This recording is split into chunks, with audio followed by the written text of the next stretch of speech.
hated Incel cast member Tony the last 2 weeks, it's time to finally reveal just how misogynistic and depraved Tony appears to be in real life. We're talking a Reddit AMA that went so poorly he had to delete his whole account, alleged screenshots of Tony posing as his own secret admirer, calling himself a handsome masculine man that women want to sleep with, and one of the most backward-ass, misogynistic Instagram reels I've ever seen. She's been divorced more times than she's been married. Her voice hasn't dropped below 85 decibels her entire life. But before we dive into Tony's online presence, we need to cover Tony's final appearance on Match Made Abroad. His final date to the show that went so poorly, he may have been kicked off the show for it. So let's talk about it.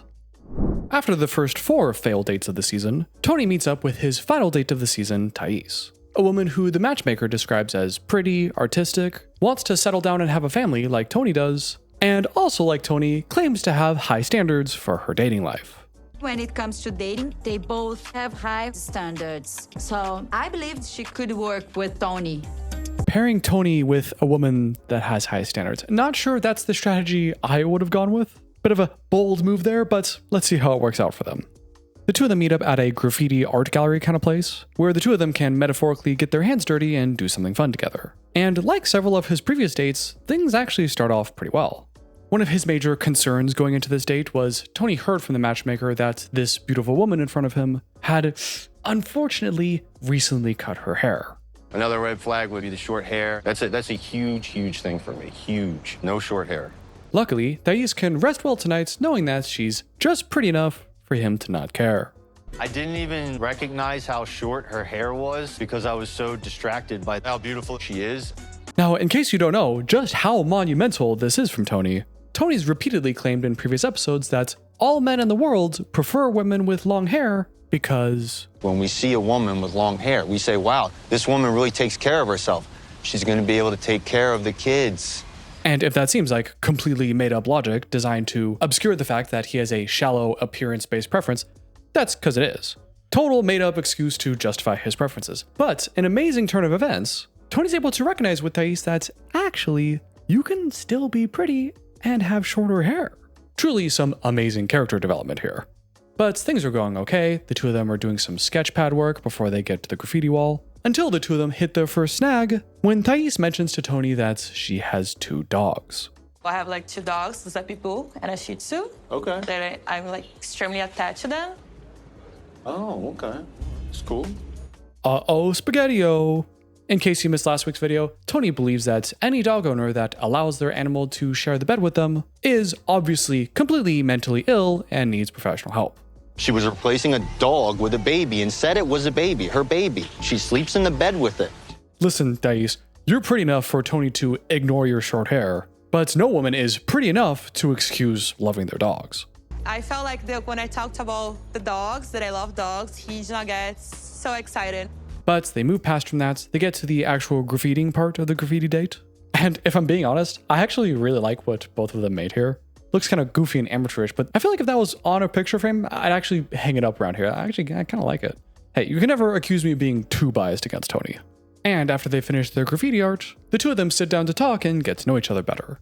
Right there on the paint-splattered concrete, production couldn't have afforded a table and some chairs maybe? And like previous dates, now that the woman has an opportunity to actually talk to and get to know Tony, things inevitably start going downhill.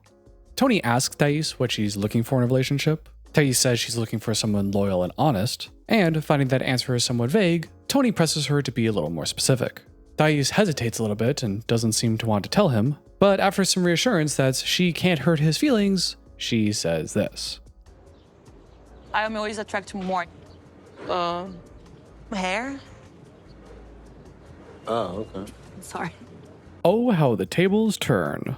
The man who all season long said that women are supposed to have long hair, the man who claims that all men are biologically hardwired to appreciate that and see that as the ultimate form of femininity, the man with extremely high standards that thinks all birthing women should have hourglass figures, who got scalp micropigmentation tattooing to give himself the appearance of a hairline, that man is now being told by his date that she actually prefers men with hair. But don't take it personal, Tony. I'm sure she just read some study somewhere that suggests men that still have their hair make better and healthier romantic partners throughout their life. I'm sure it's totally just a scientific question for her. Thais then asks Tony the same question. What are some things that he's looking for in a relationship? But instead of answering her directly, he first asks her if she considers herself flashy.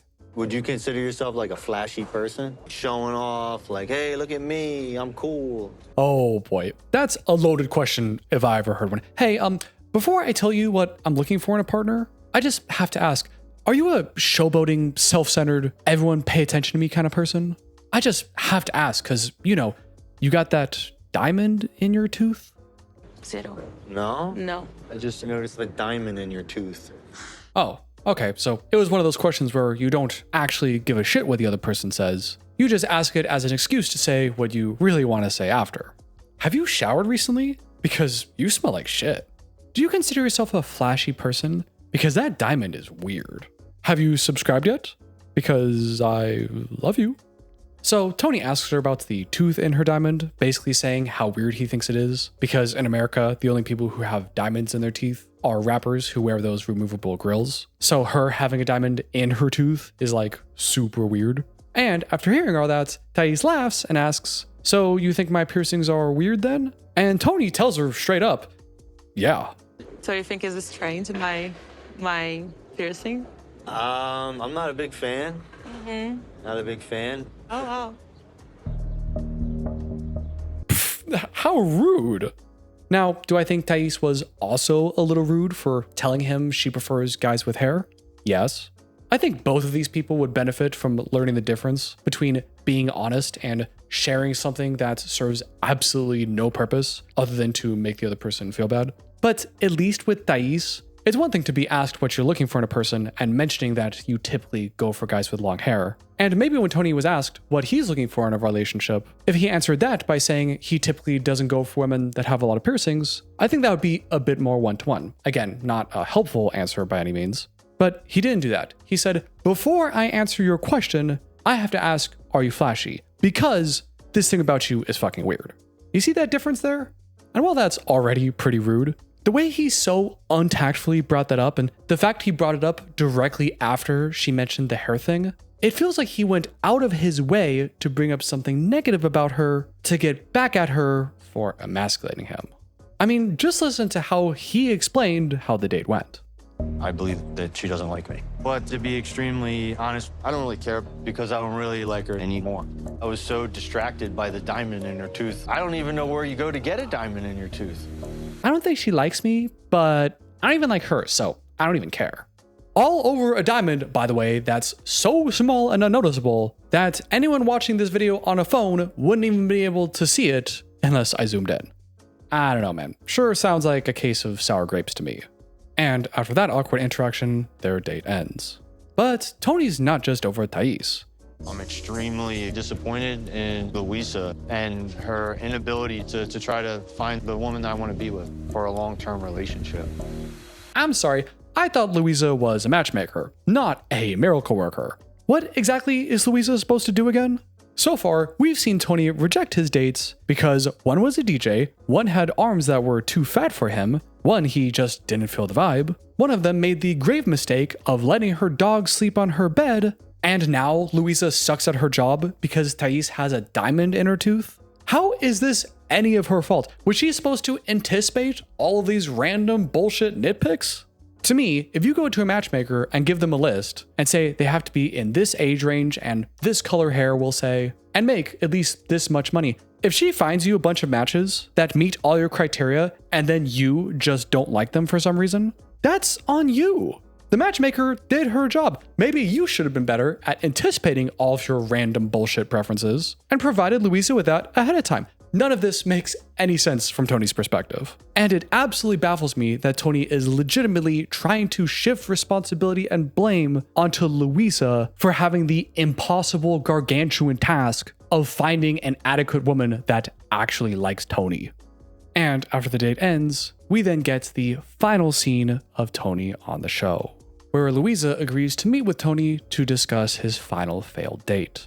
Before Tony meets with Louisa, we actually hear from Thais first, who tells Louisa that Tony was the worst date she ever had. She says he didn't engage with any conversation, answered all of her questions with yes or no answers, never elaborated or seemed interested in talking at all, felt like Tony cared way too much about physical appearance, and seemed to not like anyone that was different from him. Lots of different ways one can interpret a statement like that. I don't know what she exactly meant by that, but sure seems to me like Tony may have an issue with all women in his life. So maybe that's what she means. Louisa, although not surprised, is not happy to hear this. Tony's rejected every match she's found for him and somehow always finds a way to claim that the woman is damaged, crazy, traumatized, or otherwise has something deeply wrong with them. But Louisa thinks he's projecting. He's talking about himself. He is the damaged one. He is the insecure guy. Nobody's gonna fit in here. It's his criteria. He needs help. I can't help him. She doesn't believe Tony would give any future matches a fair shot and actually thinks he'll actively harm them with his judgments and criticisms. And because of that, she meets up with Tony to fire him as a client. But for his final scene of the season, Tony doesn't show. And as a final farewell to Tony on the show, Louisa continues to share her opinions on Tony. I can't help. Someone who doesn't want help, who doesn't see he needs help. Tony is not ready for a good relationship. He's not ready for this. And she tells us that, in her opinion, Tony is blind to how his previous traumas are getting in the way of him finding a successful relationship.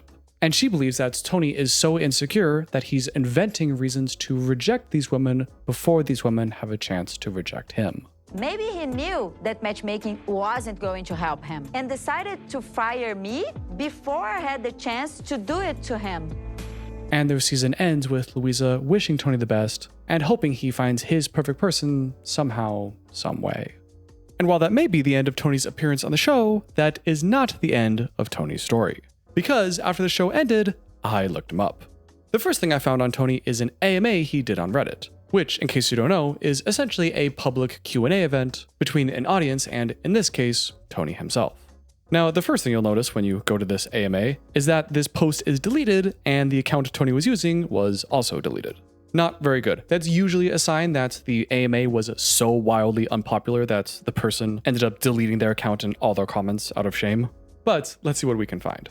So the first interesting thing I found is apparently, mysteriously, there was some other account that has since been deleted that continuously spammed in posts and comments talking about how handsome Tony is. The accusation being that Tony was using a separate fake account to talk about how handsome and amazing he is in order to sway public opinion.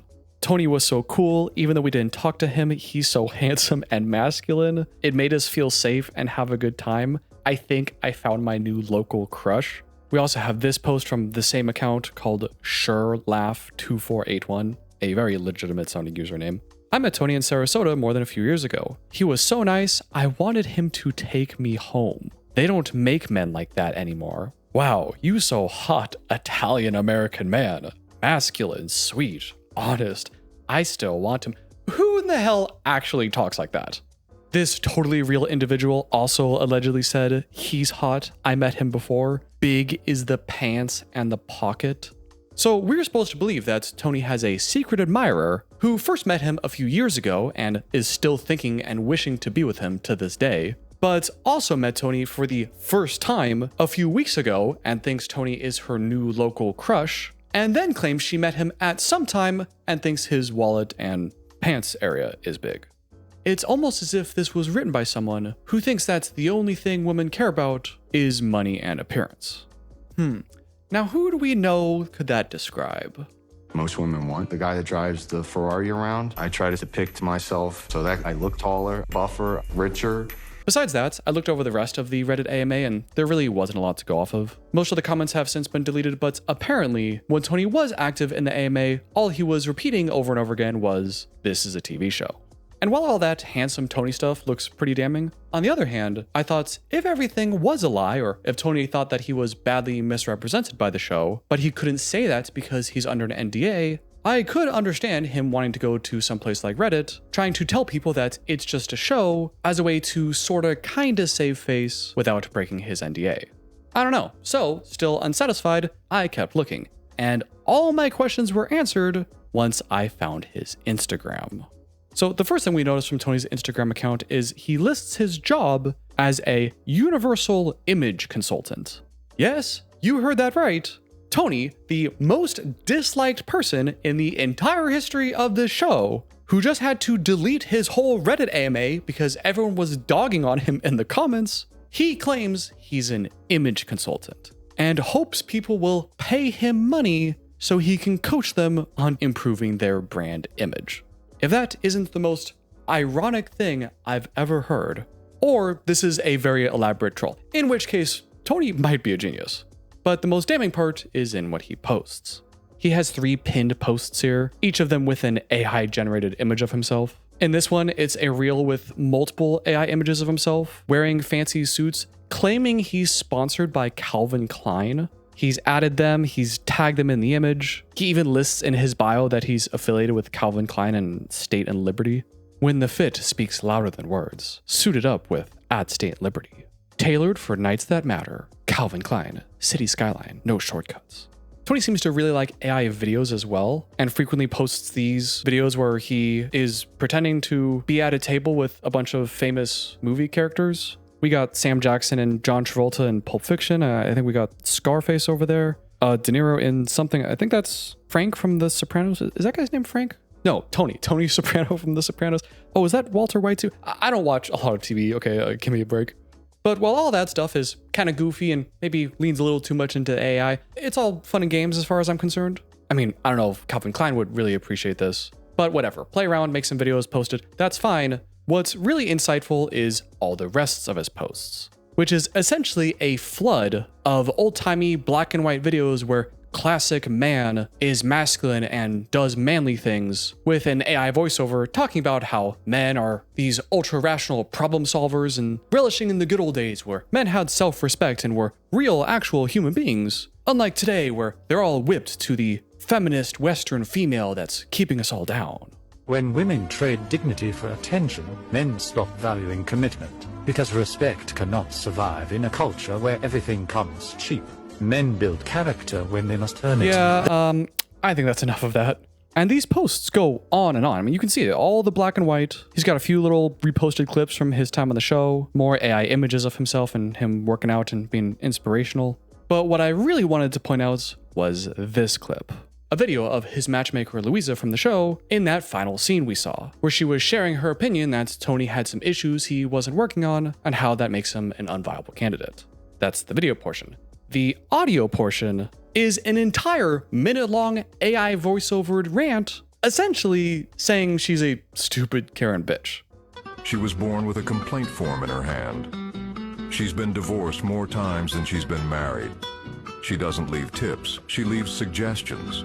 She steals baseballs from 10-year-old kids and then complains about how spoiled kids are these days. She is raising her kids to be Reddit moderators one day. Her voice hasn't dropped below 85 decibels her entire life. She once won an argument with a manager at a restaurant she wasn't even eating at. She calls the cops on kids' lemonade stands for not having a permit. She actually changed her name to Karen. She asks to speak to the manager before the store is even built. She gets the same haircut every week and still complains to the manager about it every time. She wears a mask in her car, alone. Her Yorkshire Terrier dog has the same Karen haircut as her. Captioned, "For all my Karens around the world." He frames this like this is a rant on Karens, but given everything else we've seen, I don't believe that. It's one thing to watch a video about an obvious Karen in public, getting real mad and being entitled and causing a scene. We've all seen those. But Louisa is not a Karen on the show. She's just a woman that has some criticisms of Tony. That's not just messing around and poking fun at Karens. That's straight up misogyny. That's sexist. That's saying that all women who disagree with me, they're all Karens. They're all just nags and annoying and have all these other issues. Like, they're just so dumb and ignorant. All those women. Oh, I don't mean women. I mean Karens. I'm not bigoted towards women. No. Only to Karens. And it just so happens to be that I think every woman that's not explicitly on my side is a Karen. You're not fooling anyone, Tony. You're just Trojan horsing your sexism by saying it's Karens. And then when you go back to the Reddit AMA and he's repeatedly saying it's just a TV show, kind of sounds like he's saying this is all fake, you know, don't take it seriously. But if he's then posting shit like this, then that whole defense goes out the window. Making a post like this is incompatible with the message that everything was fake, don't take it seriously. Unless this is a very elaborate ruse, which personally I don't think it is, this confirms everything we thought about Tony. And the comments are even better. When one person tells you you're wrong, you're not necessarily wrong. But when multiple people tell you you're wrong, it's worth analyzing. Very diplomatic thing to say. So Tony replies, "You're right. You are a Karen." She tries responding. He replies, "Thanks, Karen. Thanks, Karen. Time to take your pills, Karen. We'll talk about you and your cats. ... Karen. Karen, you're going too hard now. You're not making... Karen, right? You're right. Karen, you're a Karen. Karen strikes again." Well, maybe that was just a bad thread, right? This person says, "You're obsessed with hair. Why don't you just buy yourself a wig?" "I'll let you buy me one, Karen. That's what you pay me for, Karen. Time to go back to HR job, Karen. Karen, come on now. Let's try a few more." This video says a lot about you. Only about you. "Don't stop now, Karen. I'm sure you're angry about..." Comments and dozens of threads. They're all the same reply. "Get it out, Karen. I made this post." You get the point. Anybody who disagrees with me, especially if you're a woman, must be a Karen, and therefore I can associate all with the negative, sexist, misogynist stereotypes to you. Not because I'm sexist, but because you're a Karen. Not fooling anybody, Tony.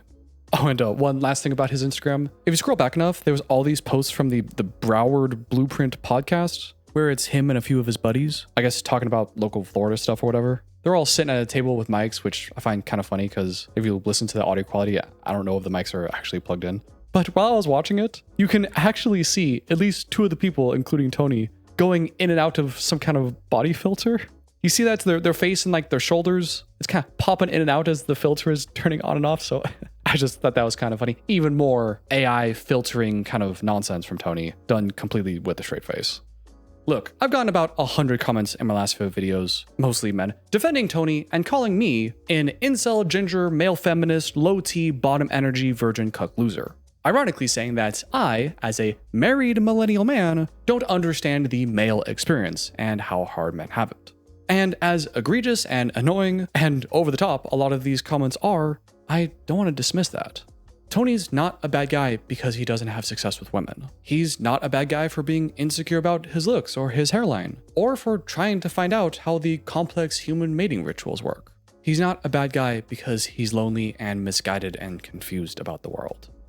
He's a bad guy because he posts shit like this. She's been divorced more times than she's been married. Her voice hasn't dropped below 85 decibels her entire life. So for the women and some men who have to deal with this kind of person in your life, I hope my videos can better articulate and explain just where the bad vibes are coming from and how to identify them. And if you identify with Tony in some way and feel compelled to write some nasty comment, your issues are real, life will get better. I hope that you continue to work on yourself and find a better framework for helping understand the world and yourself in it. Because I'm telling you, that Andrew Tate stuff, it ain't it. That's all I got for today's video. Let me know what you thought about Tony in the comments down below. Let's try to keep the comments to this video only and not spread it to its Instagram or any personal stuff like that. And let me know below if there's anybody from the 90 Day franchise that you're interested in me making a video on. Thanks so much for watching the last few videos and until the end of this one. And until next time, I'll see you later.